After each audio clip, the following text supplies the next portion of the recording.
The Exorcist is famous for shocks, but the longer you sit with it, the stranger it becomes.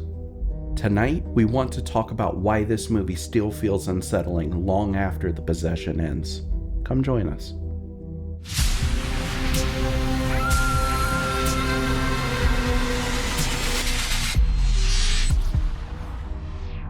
Hello YouTube, and welcome back to Classically Weird. My name is Headmaster Howard. And I am Regan Ray. And today we are adventuring through the world of The Exorcist. Now, The Exorcist is an all-time horror movie classic. It is one of those that defined a genre. It defined an era. Mm-hmm. It is one of those, it deeply impacted every possession movie that came after it. It really did. It is one of those rare movies that didn't just scare audiences. It, like you said, redefined what horror could do. It turned possession horror from camp to classic. And brought it into the Oscars. Yes, it did. Yes, it did. I love your little expression there, right? Yeah. Hey, you got me with that one. That was good.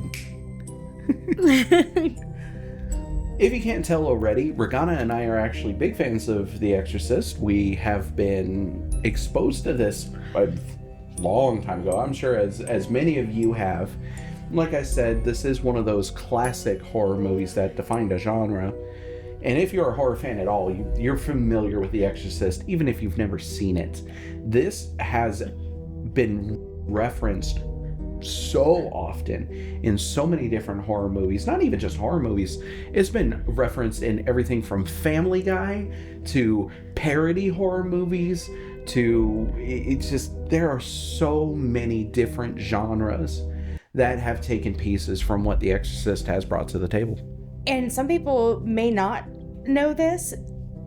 However, Linda Blair did a parody movie with Leslie Nielsen called Repossessed, and it's hilarious. Could be one we would add up to the list just to have some fun with. Yes. So, tidbit about Little Ray. So, The Exorcist comes out in 1973. I would have been, in the 80s, I had a friend come over for a slumber party, for my birthday slumber party, and brought the VHS copy of The Exorcist for the girls' slumber party, and there was 5 of us by the end of the movie, all crammed into the bathroom because none of us would pee alone. So that's quite funny. And that same friend also introduced me to Repossessed. So there was that kind of fun in it, being completely scared, but then also watching Linda Blair do a comedy and go back and have some fun with that film. Yeah, I could see how that would be a long-lasting childhood memory for you. Oh. We all have childhood memories around The Exorcist. I remember my parents sending me to my room for the night, and they didn't know it, but I creeped down the stairs and I watched it like from the banister. So I did that with Rocky Horror Picture Show. Right?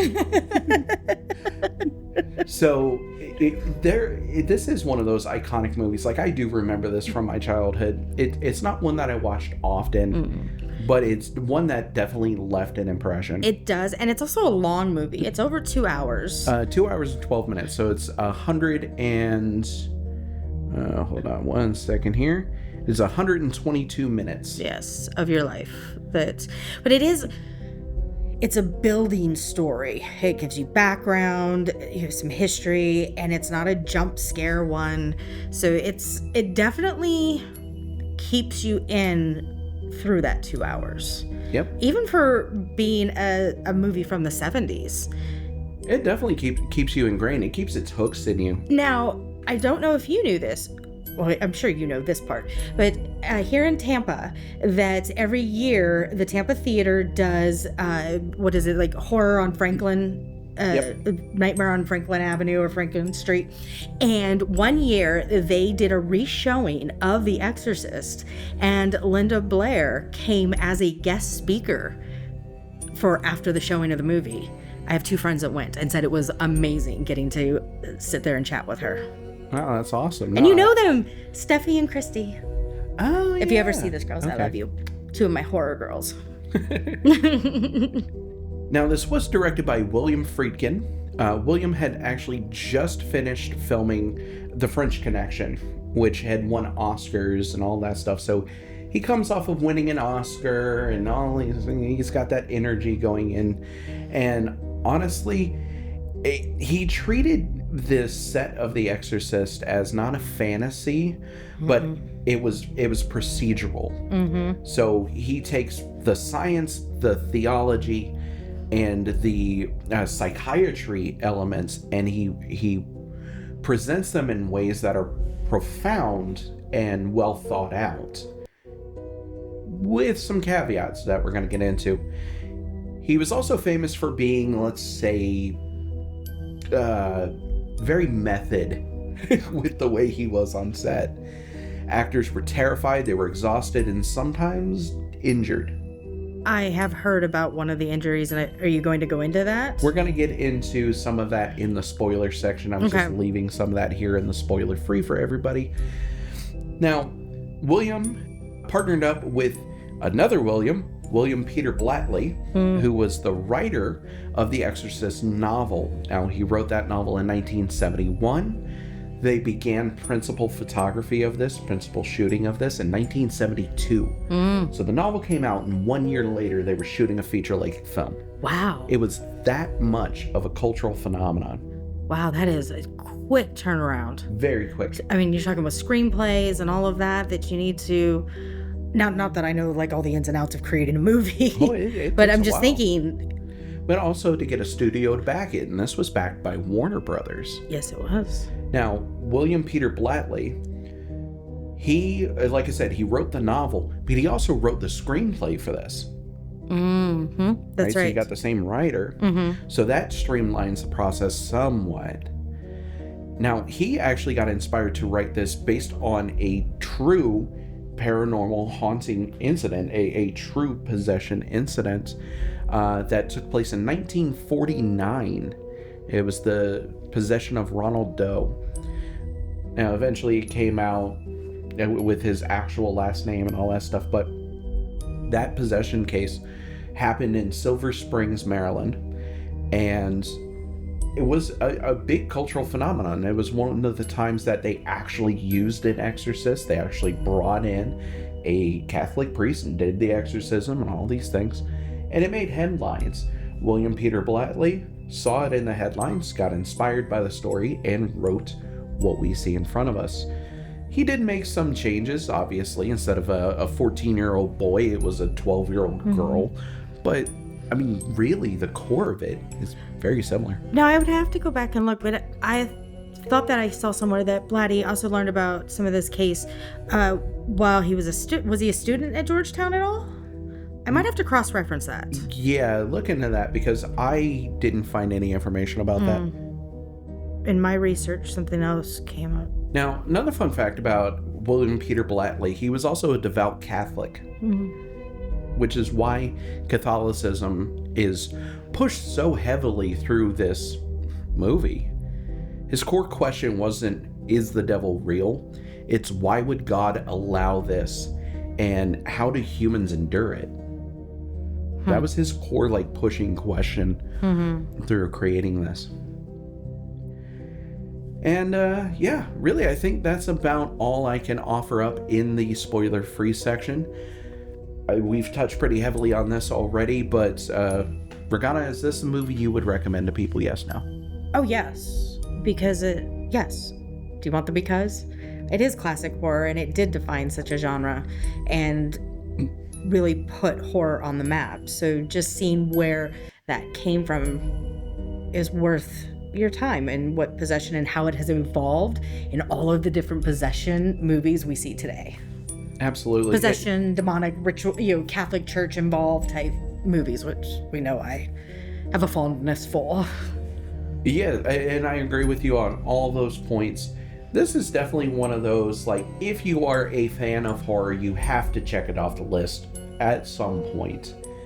And, it's had a big impact on the current state of horror media, as well as just culture in general. Like, this made cultural waves in the 70s and 80s, which I'll touch on a little bit more in the spoiler section.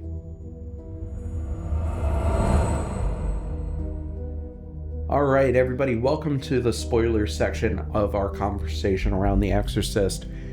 Just like we do with every other one, let's dive into a quick plot synopsis so that we can all get back on the same page of The Exorcist if you haven't seen it in a while. Chris MacNeil's young daughter Regan begins exhibiting disturbing behavior after playing with an Ouija board. As her condition worsens, Chris turns to doctors and psychiatrists. But while they can document Regan's symptoms, they offer no explanation or cure. With science exhausted, the unthinkable option of an exorcism is finally considered. Father Karras, a priest struggling with guilt and a loss of faith, is asked to evaluate Regan and initially suspects psychological illness. However, as the demonic presence reveals itself and begins targeting Karras personally, veteran exorcist Father Marin is brought in. The exorcism becomes a brutal confrontation that ends with Marin's death and Karras sacrificing himself to save Regan, destroying the demon, but at the cost of his own life. Regan is saved, but the film leaves us with an unsettling question, not whether evil exists, but what it takes from us when we finally confront it. All right, my love, thank you for that synopsis around The Exorcist. Why do you think this movie hit so hard in 1973? Honestly, this was during the golden age of cinema, and this is the type of story that people had not seen, and it touched them, it impacted them, it spoke to them in a way they had never been spoken to before, and it really genuinely terrified people. I remember hearing people who needed blessings afterwards, people who went immediately to the church for confession, people who were seeking guidance and safety and help. But yeah, genuinely, I think it's because this was the first movie that really spoke to them this way. I would completely agree with you on all those points. Audiences weren't ready for the graphic possession and imagery treated with the absolute seriousness that this was. The documentary style, like you said, the realism of it, it wasn't gothic fantasy. It was shot like almost like a crime film for its time. It was horror that was grounded in this theological dread and not jump scares, because you had this building, what's happening with my daughter? Is she a mental case? And something that I thought about what was so interesting and a difference, because we had reviewed The Babadook, and we had talked about how having the means to be able to take your child to see specialists. And in this movie, we see the complete opposite, where Chris MacNeil, whose character is an actress and has all kinds of money and is really in doctors' faces and can just be like, whatever test she needs. And that horror from the 70s as well was watching a child go through some of the brutal experimentation to figure out what was going on with her. And we cringed a lot at that. I remember us saying last night as we were watching it that the medical side of it was just as scary.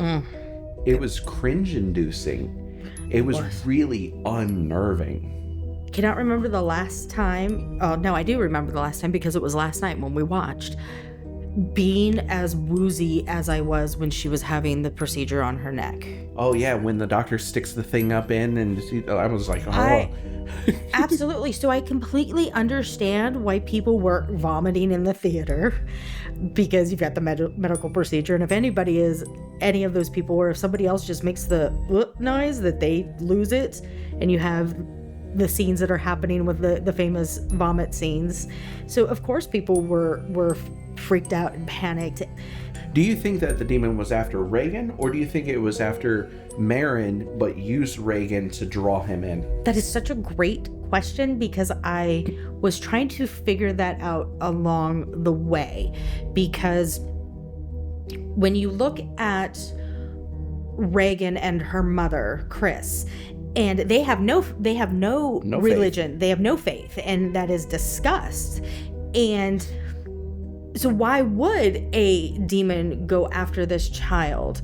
Now, was there like a crack in because there was some dilemmas happening in the family? You know, the parents were separated. Was Regan feeling any sort of emotional downness that would allow a demon to creep in? So that's tough, because when the demon does get to her, the demon is calling out Marin, Marin, Marin, before Marin is even reintroduced into the exorcism. So that's why I asked that question.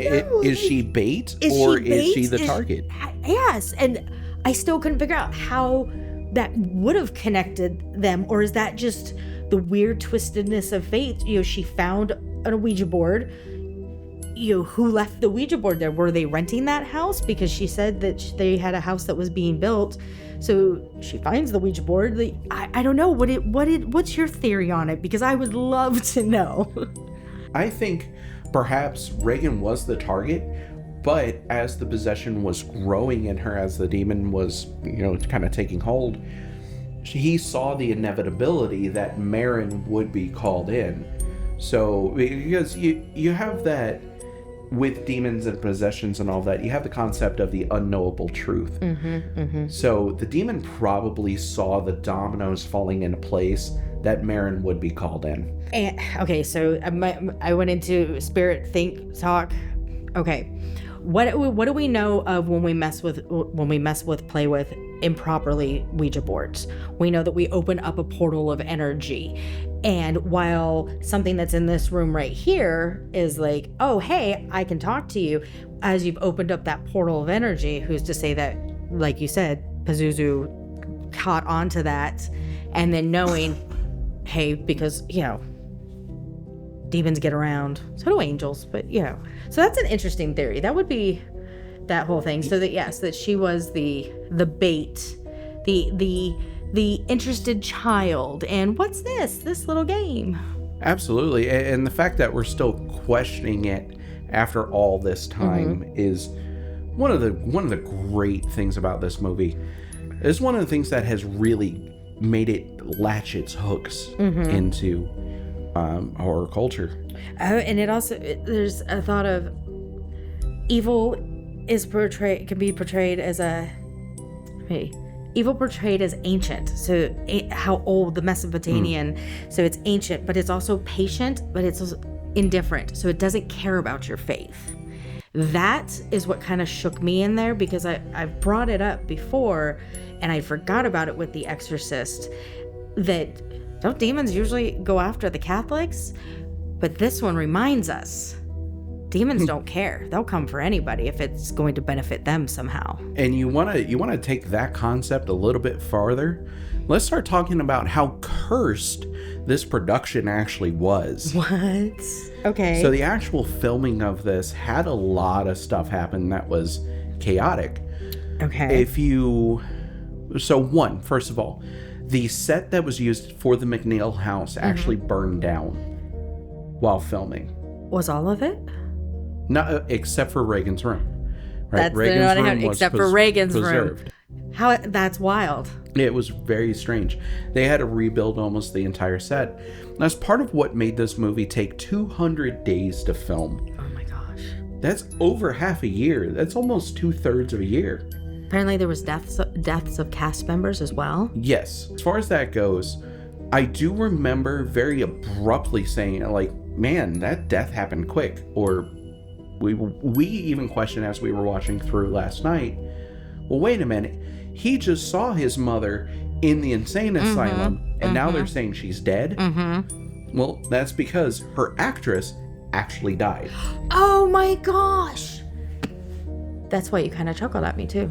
Yep, because her actress actually died. She did actually die. Yeah, I was like, what is with this continuity issue right now? Yep.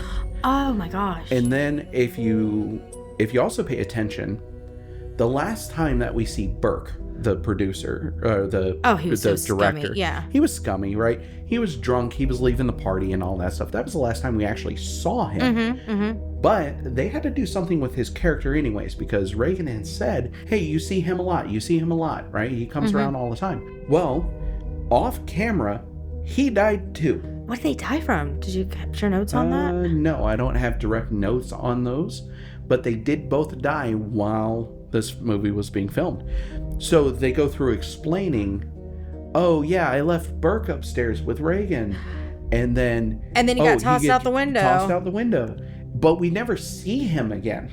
No, we don't. He's only ever talked about. We never see him. But Regan, and that's also creepy too, because was he not in the room? Was he around no, he had already gone home from the party, because the scene where Regan comes down and she pees on the carpet, he had already gone home drunk. Exactly. Because that would have been very eerie had he been in that room when she said that line, and then he actually died in life. Yeah. Yeah.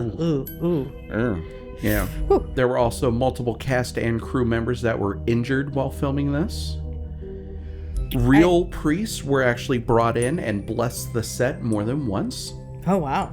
Like I said, this is one of those, like, it was rumored that it was a cursed production. Thought that I had heard somewhere throughout the stories, and that even the actress Linda Blair as Regan got hurt. It was on one of the rigging things, because the bed bounces around so much that there was a point that she got hurt and still has spinal injuries years later, and that one of her screams is still heard in the audio, and it was so real that he kept it in there. Yep. That's kind of sadistic. It really is sadistic. It is. Yes. But that's also what I was talking about before. Real around, William Raw Friedkin. Moments. Yes. Right. And we just talked about that with Stanley Kubrick in The Shining too. If you haven't watched our episode on that was posted up last Sunday rather. You want to check out and subscribe. Right. Check it out. Subscribe.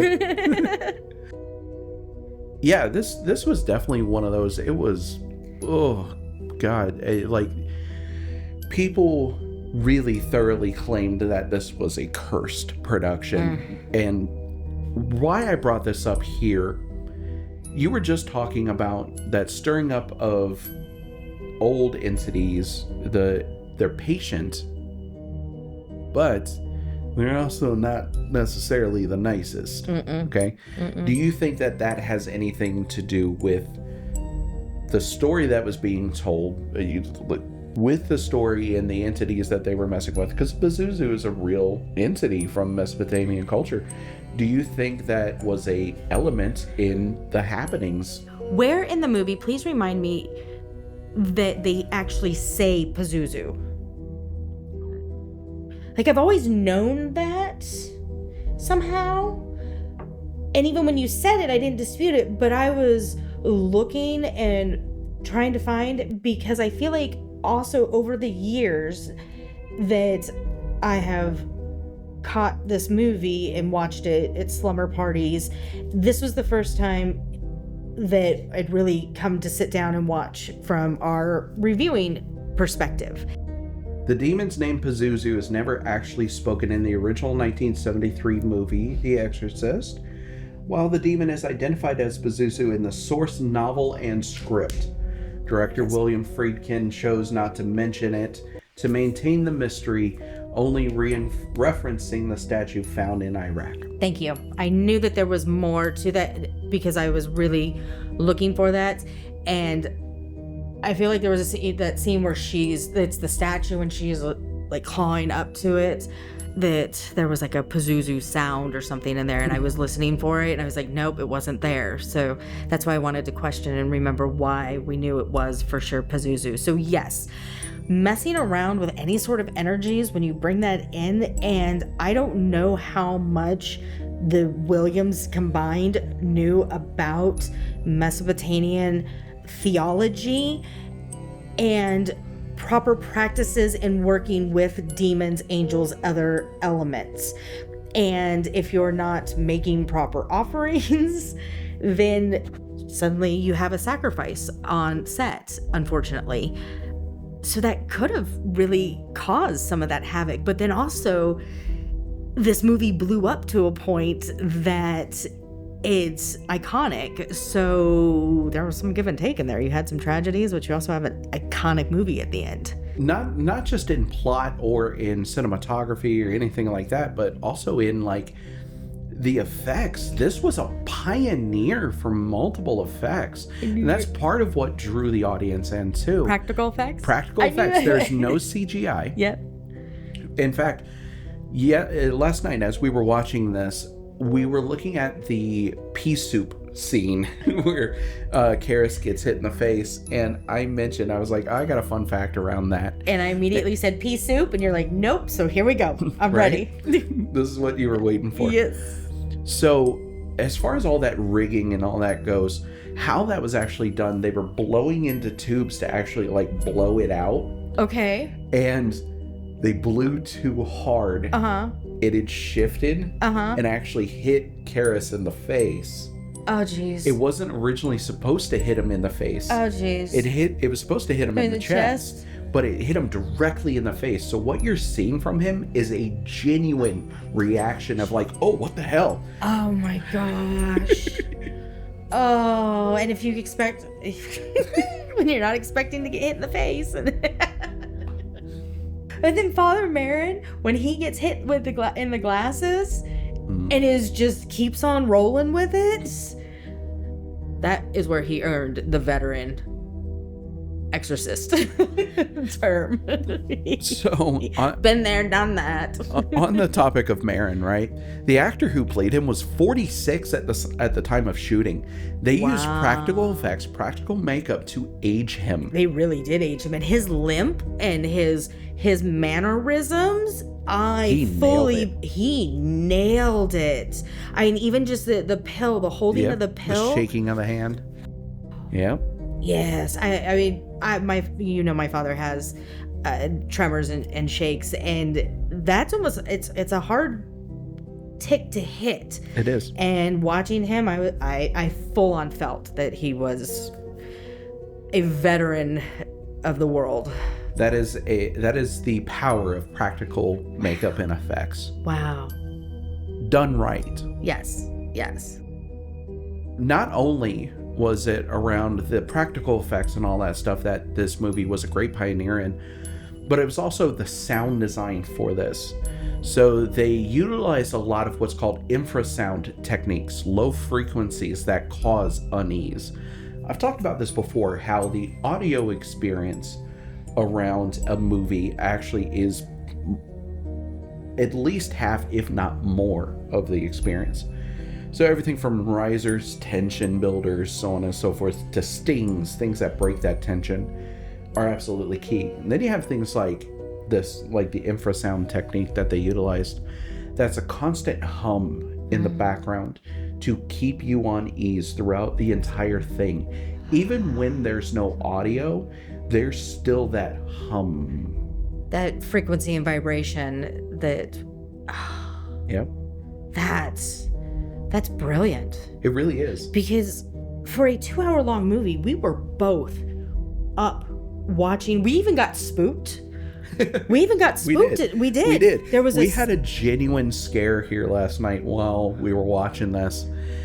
We were in there. It was during a somewhat quiet part of the movie. The possession had already happened, and her phone was left out here in the recording studio, and it starts vibrating. But it does a vibration, and it sounded like a chair got moved across the floor. It did. It straight up sounded like a kitchen chair being scooted across the floor. And we both stopped and looked. And we were like, I got up and checked it out. And it was dark as hell when I came out. It really was. I don't know how dark it was because I stayed in bed. It was darker than my sense of humor. Damn, that's dark. Yes, and it was a notification that my parents were safe. Woo. Yes. It was... I enjoyed that it spooked us after all this time. I enjoyed that it still gave us an unnerving feeling. I enjoyed that did happen. And we make no bones about that we have spirits in our house, and we're still meeting our spirits in our new space and studio, and ones that have come with us. So that was definitely a nod to the film and the frequency that it was putting out, that we were engrossed and spooked enough in that moment. On that note, okay, how spooked were you by Regan's voice when she was possessed? I don't know that I was really spooked by it. It was intriguing. I don't know that I've heard other voices like that. Like, I was listening to it because I kind of ran through a lot of other movies of this style and what this was inspired by. But what were you spooked by it? It was definitely unnerving. Yes. It was definitely one of those things that it didn't sound natural, mostly because it wasn't. It wasn't, but it was also coming out of a little girl. Right. And that's part of the power of movie making and all that. But it was actually layered with multiple things. That's what I heard. So you had animal growls in there, bees, pigs, but also the voice actress who did most of the lines for it was Mercedes McCambridge. Okay. Now, Mercedes McCambridge was actually a famous radio stage, film, and television actress. Orson Welles actually called her the world's greatest living radio actress. Wow. Orson Welles, 1984? Mm-hmm. Okay. War of the Worlds. War of the Worlds. Wow. Yeah.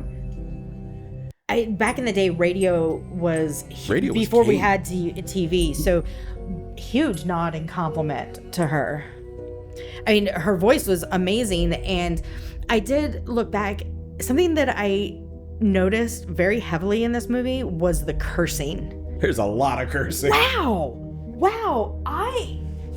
And coming out of Chris McNeil was impressive, and then coming out of Regan was terrifying, and the things that she says, but she doesn't say it. It's not Linda Blair. I found where she did all of the cursing parts for Regan as well. So she was pretty much shielded from a lot of that, is my understanding, on set. Yes. That Regan was shielded from it. Linda Blair was shielded from it. Yeah, and like I said, it was mostly Mercedes McCambridge who did most of that. Oh, it's so impressive, though. It was layers. Incredibly impressive.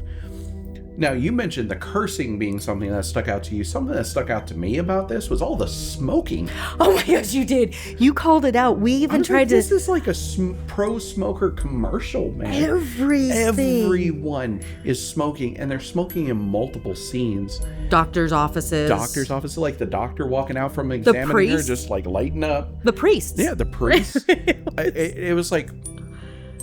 Who sponsored this? Marlboro? I know. But we looked to see about a brand. We are brand searchers. You taught me that game. We have that fun little game. We do search for brands throughout. And the only brands really that I tuned into was Coca-Cola and Chivas Regal. That they stole. The priest stole. Now you really have to go watch it to understand why the priest stole the brandy.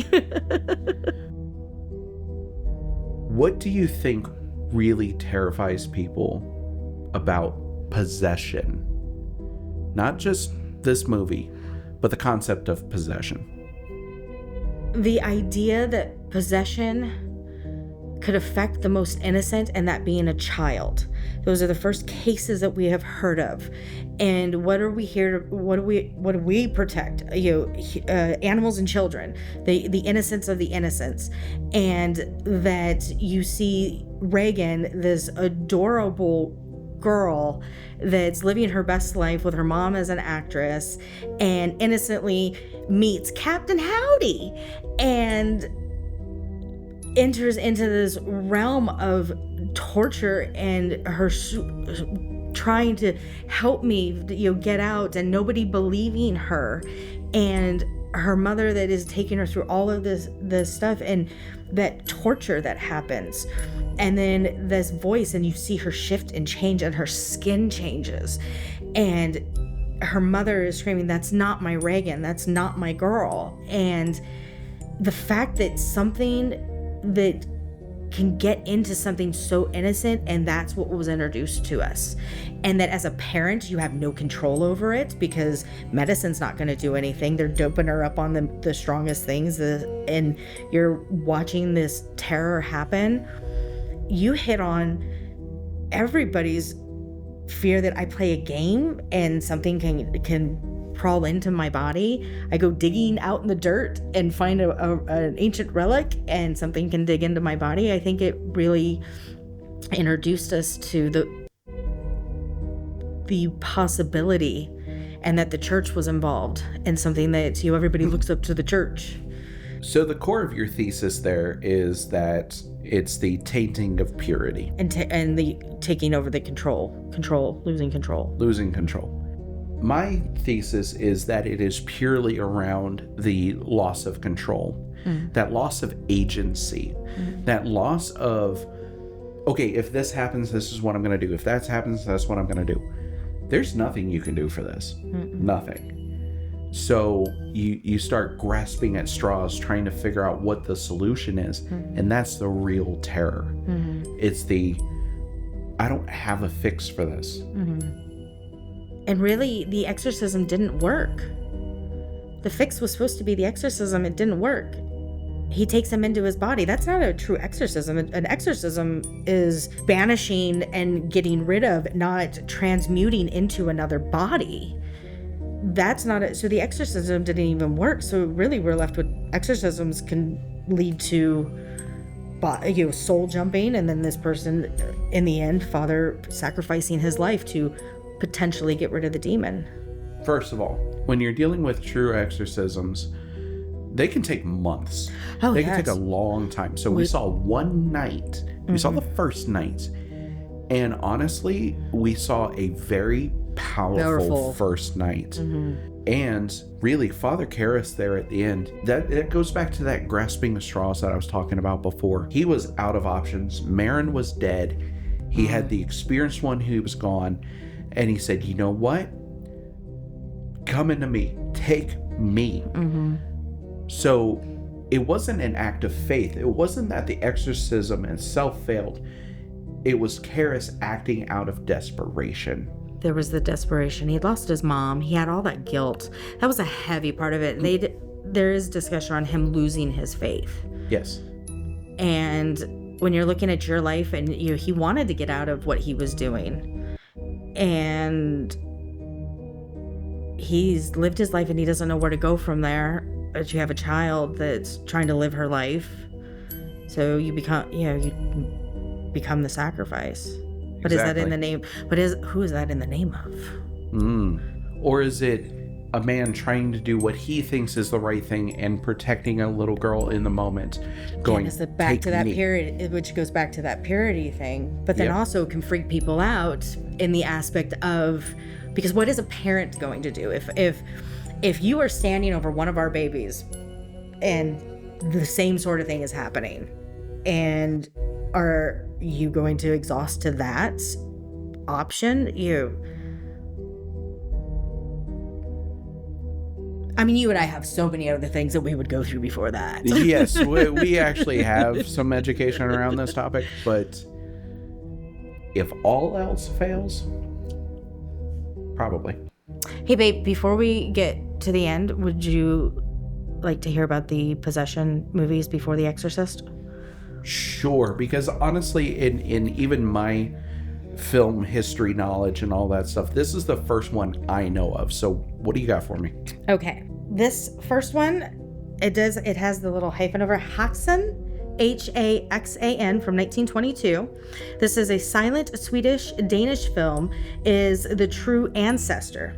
Mixes documentary, folklore, and dramatized possession. Depicts demonic influence, hysteria, and religious terror. It shocked audiences in the 1920s with the nudity and the blasphemous imagery.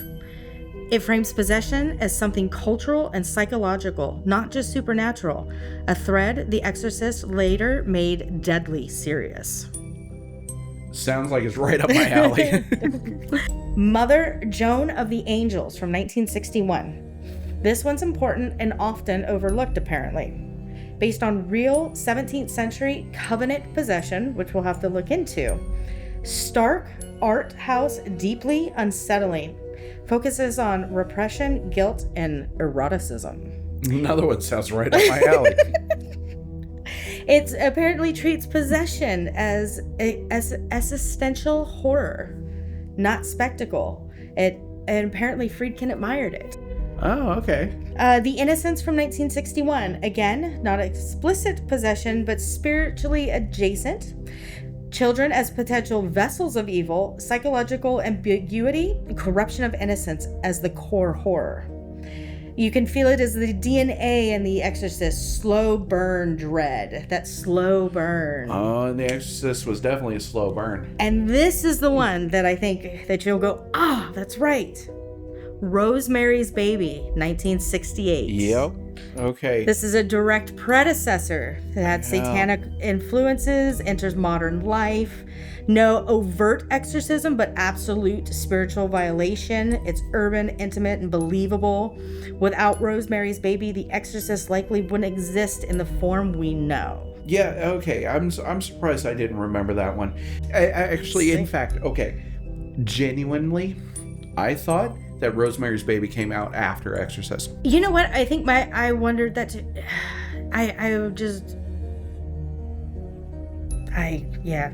So what did The Exorcist change? Before 1973, possession was a symbolic and allegorical or ambiguous. Demons were distant, theatrical, and metaphorical. The church was often abstract or backgrounded.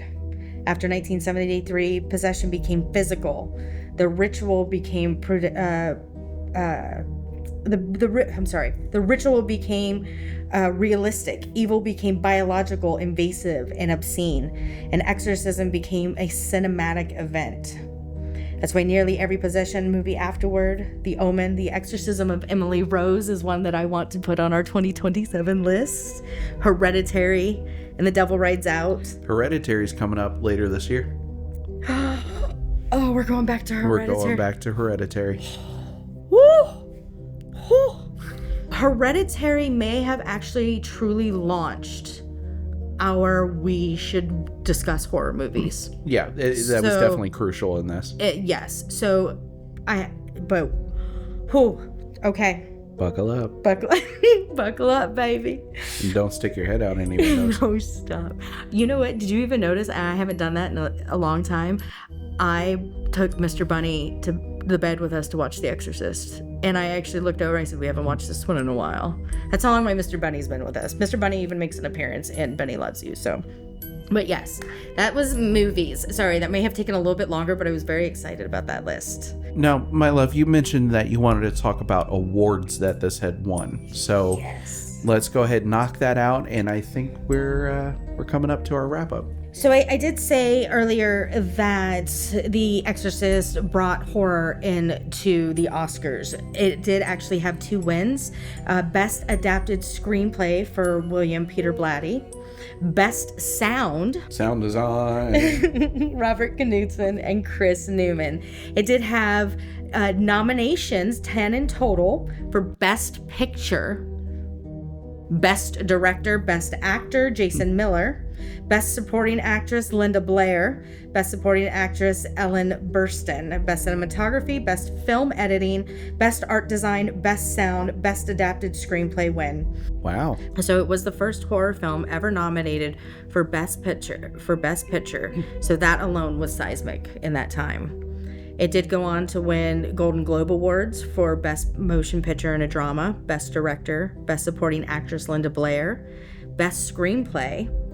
And have you heard of BAFTA? BAFTA Awards? Yeah, BAFTA Awards. They're the British. Okay, so they did win for Best Soundtrack and Best Editing. Nominations included Best Film, Best Direction, Best Actress Ellen Bernstein, and Best Supporting Actress Linda Blair. And Writers Guild of America, Best Adaptation Drama, William Peter Blatty for the win. Wow. So, okay. This is something that we have talked about previously in other episodes around how horror does not often get recognized in award ceremonies and things like that. This is just, a lot of people like to write it off as like, whatever. It's cheap thrills, all this stuff.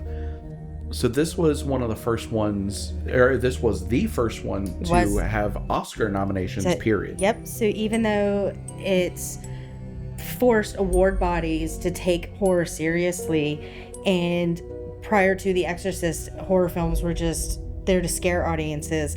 Afterwards, it showed that horror films could be prestige cinema. I like it. I really think that they should have done some sort of supporting actor award for the detective.